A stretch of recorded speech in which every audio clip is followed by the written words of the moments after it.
Madame, monsieur, bonsoir et bienvenue sur Média 24. Nous sommes en direct depuis Rabat où se tient le 10e congrès des experts comptables. C'est un événement que nous allons suivre tout au long de ces 2 jours avec des lives en direct des plénières ainsi que des interviews sur le plateau de Média 24. Et pour inaugurer ce cycle d'échanges, j'ai le plaisir d'accueillir le président de l'Ordre des experts comptables, Faisal Mkwar. Faisal Mkwar, bonjour. Ma première question est, ce congrès se tient sous le thème IA, durabilité, talent, la stratégie gagnante. Pourquoi avoir opté pour ce triptyque comme fil conducteur du congrès? Comme on va le dire tout au long de notre interview, je dirais que c'est un triptyque qui s'est imposé à nous. Il s'est imposé à nous lorsqu'on a ouvert la réflexion pour choisir quelle thématique traiter. Il fallait qu'on identifie, notre rôle est d'être dans l'anticipation, dans la prédiction, dans la prospective, et tout en traitant des sujets auxquels nous sommes confrontés au quotidien. Et le quotidien aujourd'hui, ça va tellement vite en matière d'intelligence artificielle. On est confronté à des situations de durabilité parce que ça touche la transformation et ça touche aussi des besoins qui sont aujourd'hui présents au niveau du management, au niveau du quotidien de l'entreprise et auxquels l'expert comptable doit apporter une certaine réponse et doit accompagner l'entreprise. Et le troisième élément de ce triptyque, à savoir la ressource humaine, la ressource humaine, on vit la même chose que dans tous les autres métiers. Et que ce soit au Maroc ou que ce soit à l'international. Il y a un problème de ressources. Et je pense que cette analyse aujourd'hui de la ressource qui devient de plus en plus rare et qui est en fait le moteur, qui est la clé, qui est le point essentiel de l'essence même d'une entreprise, qu'elle soit dans n'importe quelle activité, qu'elle soit industrielle, qu'elle soit, même si l'industriel peut-être la robotique elle a déjà pris place de manière prépondérante, mais dans nos métiers, c'est quoi? On est là pour accompagner l'entreprise dans une réflexion, dans une vision, dans une stratégie, dans le traitement d'un certain nombre de process, etc. Et l'humain est un élément central. Et donc la ressource, on est confronté, elle est stratégique. Et en même temps, on assiste, on en parlera certainement, à une mutation en termes de comportement, en termes de valeur, en termes de l'attractivité de la profession, la perception de la profession par rapport à la jeunesse d'aujourd'hui. Je vais rebondir, même si c'était une question qui devait arriver peut-être au 3e ou 4e point, mais avant de revenir à l'IA, justement, vous l'avez dit maintenant et vous l'avez dit aussi dans votre allocution d'ouverture, c'est que la ressource les compétences et les talents sont stratégiques et rares. On peut comprendre pourquoi c'est stratégique comme vous l'avez expliqué, mais qu'est-ce qui la rend rare?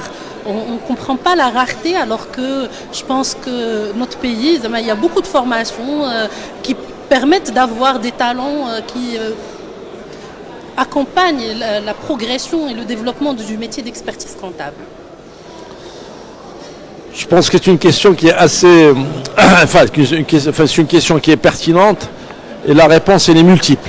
Cette rareté, on peut dire que d'abord les métiers sont en train de de se transformer. Le métier d'expert comptable d'il y a quelques années, il est complètement dépassé. La formation que nous avons, de l'expert comptable dont nous avons besoin est une formation qu'il faut vraiment revisiter, revoir. Parce que les besoins en cabinet, les besoins pour accompagner l'entreprise et pour répondre à ses attentes ont besoin d'un expert comptable, je dirais, augmenté. Donc un expert comptable qui a une formation pas uniquement comptable, financière, fiscale, juridique, comme ça a été le cas et comme c'est encore le cas dans la formation qui est dispensée dans les universités et dans les écoles pour préparer les experts comptables. Aujourd'hui, il faut qu'on réfléchisse autrement. Un cabinet, il doit avoir des talents et il doit avoir il doit avoir des formations multiples et diverses. On a plus besoin aujourd'hui aussi d'ingénieurs en cybersécurité, d'ingénieurs en analyse de la data. Et on a besoin aussi de gens qui communiquent. On a aussi besoin de donner aussi question d'envie. Parce qu'aujourd'hui, pour venir dans cette profession, il faut expliquer aussi c'est quoi ces lettres de noblesse. C'est quoi ça, je dirais, c'est les attraits positifs. Qu'est-ce qu'elle peut apporter? Est-ce qu'elle répond aux besoins parce qu'on est aussi carrière et d'ambition. On est confronté aussi c'est-à-dire qu'aujourd'hui un jeune quand il vient vous voir, il pose des questions par rapport à la manière de travailler. Est-ce qu'aujourd'hui on travaille, est-ce qu'on est obligé d'être en présentiel à 100% tous les jours et de travailler, je dirais, avec un nombre d'heures important, ou bien est-ce qu'il y a une flexibilité, une agilité, quelle va être sa rémunération demain, comment il va pouvoir évoluer au sein de l'entreprise, etc., etc. Donc ce sont tous ces éléments-là qui font que justement le comportement et l'attente du jeune par rapport à une profession, elle est difficile, elle est différente par rapport à une situation avant, et on doit répondre à cela pour pouvoir justement continuer à attirer de plus en plus de jeunes vers cette profession. Ce qui me permettra d'aborder la thématique de l'IA. Là, on comprend de ce que vous dites que pour vous, la compétence et la ressource humaine, elle est toujours importante, elle est toujours stratégique et elle fait partie des enjeux de demain. Ce qui peut un peu être à contre-courant de l'idée générale ou de l'idée ambiante que l'IA va remplacer la ressource humaine ou la compétence humaine. Du coup, ma question pour le domaine de l'expertise comptable ou du commissariat aux comptes, comment l'IA aujourd'hui transforme le quotidien des cabinets? Depuis le début de cette séance, depuis que nous avons ouvert en fait le congrès, tous les analystes, tous les intervenants s'accordent à dire aujourd'hui que oui, l'IA a transformé et va encore plus transformer les métiers et notre métier d'expert comptable. Mais elle ne va jamais le remplacer. La majorité vous disent aujourd'hui, ça ne va pas remplacer l'humain. On aura toujours besoin de l'humain parce que l'humain, c'est le discernement, c'est l'éthique, c'est le tiers de confiance, etc., etc. Maintenant, effectivement, l'IA va nous aider à améliorer la productivité au niveau des cabinets, au niveau de notre métier.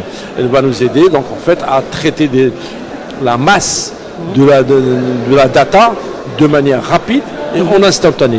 Donc comme je l'ai dit aussi dans le cadre de au niveau de mon discours, demain l'IA va pouvoir nous éditer des états financiers en instantané. Chose qui demandait des jours et des jours de travail. Aujourd'hui, avec le traitement, avec l'IA, les algorithmes, on aura des états financiers qui vont sortir rapidement. On aura besoin, elle va vous faire des présentations en synthèse et bien structurées, etc. en un temps record. Donc tous ces sont les outils qui existent déjà aujourd'hui. Que ce soit dans le métier de conseil, le métier de conseil en tant qu'expert comptable, accompagnateur de l'entreprise, que ce soit dans le métier de certification des comptes, c'est-à-dire l'analyse des données, l'identification des anomalies, l'anticipation des risques, la prédiction, etc. Tout ça se fait maintenant avec un temps record, parce que nous avons des outils, on dispose des outils et on travaille avec. Maintenant, qu'est-ce qu'on attend? On attend que l'humain, justement, apporte la valeur ajoutée. Apporte cette valeur ajoutée pour analyser, pour expliquer, pour mettre en place des plans d'action, etc., etc. Chose que, en mon sens, on aura toujours besoin, parce que c'est l'humain qui va orienter, qui va conseiller. Il y a cette sensibilité et puis ce tiers de confiance. Tout le monde parle maintenant du tiers de confiance. Et c'est vrai, nous, depuis que nous avons démarré notre mandat, on a mis un focus important sur l'expert comptable tiers de confiance. C'est le trait d'union, c'est le tiers de confiance entre l'État, c'est le tiers de confiance avec l'entreprise, c'est le tiers de confiance avec toute la société de façon générale. Donc nous resterons et on croit en l'humain et son intervention, elle sera toujours pertinente, elle sera toujours indispensable. Maintenant, il va se baser sur l'amélioration des performances que va lui apporter les outils qui vont être développés de plus en plus par l'IA. D'accord. Donc peut-être pour résumer un peu ces différents points que nous venons de voir, et puisque ce congrès est placé justement sous le signe de la réflexion, sous le signe de la vision d'avenir, en peu de mots, comment voyez-vous l'expert comptable de demain? D'abord, je reviendrai à la formation. Je pense que là, il est temps de repenser la formation de l'expert comptable. La formation qui est dispensée aujourd'hui, à mon sens, elle n'est plus adaptée. Elle n'est plus adaptée à notre époque. Et l'expert comptable, il doit être... voilà. La formation, voilà, la formation doit prendre en compte l'IA aussi. Voilà, l'expert comptable n'est plus un comptable avec le crayon et la gomme et les ciseaux. C'est comme ça que nous avons démarré le métier, donc il y a plus de 30 ans, etc. Aujourd'hui, ben justement, l'expert comptable, il doit être familiarisé, il doit être au fait de tous les outils qui existent aujourd'hui au niveau de l'IA, de façon à ce qu'il puisse être en capacité à analyser, à synthétiser, à donner de la vision, à travailler sur la stratégie, sur la vision, c'est-à-dire à être en capacité d'emmagasiner toutes les informations qui sont à sa portée et qui sont accessibles et qui vont l'aider à aller encore plus loin et répondre justement à ces exigences qu'impose aujourd'hui l'évolution des entreprises, l'évolution des marchés. Qu'il y a, on a parlé, on en parlera, puisque dans le triptyque, il y a IA. Donc l'IA, ça rappelle tout de suite aussi à la sécurité, à la souveraineté donc de la donnée, etc. Donc tout ça c'est important. Donc on aura de plus en plus d'ingénieurs experts comptables. D'accord. Donc il y aura peut-être qu'il faudra peut-être de plus en plus, il faut orienter aussi une formation de base sur des matières plus scientifiques, plus mathématiques, plus etc. Donc qui vont aider l'expert comptable à la fois avoir le côté analyse, etc., le côté ingénieur et le côté scientifique, etc., et mathématique, et en plus, tout ce qui est la conformité, l'éthique, etc., etc. Donc ce sont des choses, et comme justement l'IA, elle touche tous les métiers, que ce soit le métier d'expert comptable, le métier d'avocat, aujourd'hui, vous faites des recherches sur un plan juridique, vous pouvez le faire en un temps incroyable. Oui, il va vous donner tous les textes, il va vous donner la jurisprudence, il va vous donner aussi des interprétations. Ce qui, après, reste en fait l'intervention humaine qui va justement apporter la valeur. Parce que, comme ça a été dit, la conception, etc., elle est entre les mains des humains. Et je pense qu'elle le restera encore demain et après-demain. Donc on aura toujours besoin de l'humain, mais d'un humain augmenté, pas d'un humain comme on l'a connu par le passé. D'accord. Puisque je vous ai avec nous sur le plateau Simkwar, je vais me permettre une petite digression qui n'en est pas une pour essayer d'avoir votre lecture du débat ou du PLF. Parce que, comme tout le monde le sait, la profession des experts comptables, elle est au devant, elle est au front un peu de tout ce qui est réglementation qui touche les entreprises et le PLF est... disons, la reine de ces réglementations. Donc, est-ce que vous avez un commentaire à faire par rapport au budget qui est actuellement en cours d'examen? Écoutez, comme ça, l'expert comptable, il est au cœur de l'action. C'est un des interlocuteurs privilégiés en matière fiscale et pas que en matière fiscale. Donc on est au fait de la réglementation, on accompagne, on donne notre avis, on essaie d'aider aussi à l'implémentation et au déploiement donc des décisions qui sont prises en matière de PLF. On a assisté ces dernières années à un travail colossal qui est accompli par la Direction Générale des Impôts et qui a donné beaucoup de résultats très positifs quand on regarde. Donc c'est eux qui annoncent les chiffres et les statistiques qui sont en croissance à 2 chiffres d'année en année, avec toute cette réforme qui est menée, avec ces nouvelles dispositions notamment en matière donc, de PLF et en matière de retenue à la source, puisqu'elle est au cœur de la PLF de cette année, les années précédentes également. Donc aujourd'hui, c'est vrai que tout ça, ça apporte et ça améliore les recettes sur un plan national.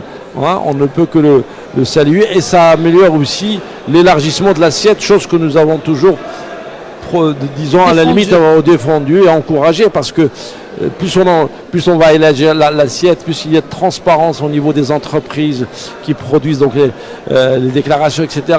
L'imposition va pouvoir aussi, je dirais, être moins importante. Voilà, elle va baisser, etc.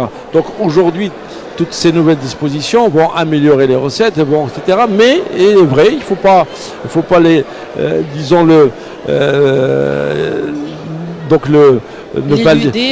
l'idée. Aujourd'hui, ça génère un travail important au niveau des cabinets pour justement accompagner l'implémentation, pour l'implémentation et le déploiement de ce dispositif. Oui, ça améliore sur un plan national, ça élargit aussi, ça permet d'élargir l'assiette et d'aller dans le sens justement de la transparence et de la fiabilité des informations financières et des informations comptables qui sont produites par les entreprises et produites aussi avec l'accompagnement des cabinets, etc. Mais ça génère aussi également, il faut le souligner, un travail important au niveau des cabinets. C'est un point qui est discuté au sein de l'ordre. Il y a des discussions autour de ce sujet. On est là, mais on s'organise en conséquence. Et je pense que c'est pour ça qu'à la limite, on peut faire aussi le lien avec l'IA. L'IA va nous permettre aussi, grâce à l'IA, d'absorber justement ce surcroît de travaux, ce surcroît cet impact de charge administrative. Parce qu'aujourd'hui, un cabinet, il doit se transformer. Et ça, c'est important. Un cabinet qui ne pense pas aujourd'hui à la transformation de ses process, etc., il doit aussi faire dans la transformation, rechercher quels sont les outils qui vont lui permettre à la fois d'absorber et d'améliorer en fait les process au niveau du cabinet et l'accompagnement au sens large au niveau de l'entreprise. Donc l'IA est indispensable. On ne peut pas... c'est aussi une réponse à certaines contraintes. Voilà, exactement. C'est une réponse à certaines contraintes. Mais voilà, l'humain, il reste toujours le point focal dans l'accompagnement de l'entreprise. Merci beaucoup Faisal Mkwar d'avoir répondu à nos questions. Chers lecteurs de Média 24, je vous donne rendez-vous à demain pour la suite de cette couverture spéciale depuis Rabat. Bonne soirée. Merci.